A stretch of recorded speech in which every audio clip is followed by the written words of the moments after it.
আসসালামু আলাইকুম। চলে আসলাম আবারও আপনাদের সামনে স্কুটার বাইক। এর আগের ভিডিওটা আমি দিয়েছিলাম আপনাদেরকে, তখন ক্যালিবারে অনেক ময়লা ছিল, বাট আমি ক্যালিবার কমপ্লিট করার পরে আমি আপনাদেরকে আরেকটা ভিডিও দিচ্ছি। অবশ্যই সবাই সাথে থাকেন, দেখতে থাকেন।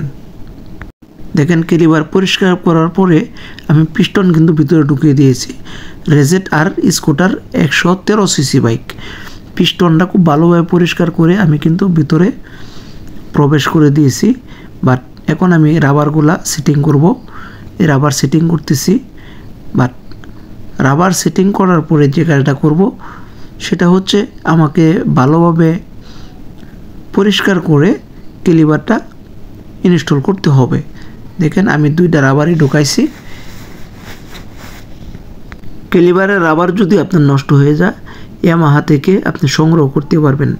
যে কোনো জায়গা, বাংলাদেশের যে কোনো জায়গাতে সংগ্রহ করতে পারবেন। অবশ্যই আপনার সঠিক নিয়মে কাজটা করে দিবেন, তাহলে রাইডার বাইক চালিয়ে অনেক মজা পাবে।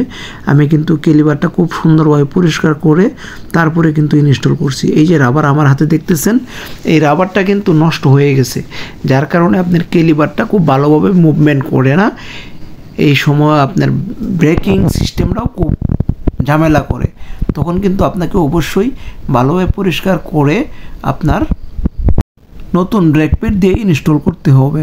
অবশ্যই যাদের বাইকের সার্ভিস প্রয়োজন, ইয়ামাহা থেকে আপনি যে কোনো ধরনের সার্ভিস নিতে পারবেন। তা আমার ভিডিও যদি আপনাদের কাছে ভালো লাগে, অবশ্যই লাইক, কমেন্ট, শেয়ার করে দিয়ে অন্যদেরকে দেখার সুযোগ করে দিবেন। আজকে এই পর্যন্তই। আসসালামু আলাইকুম।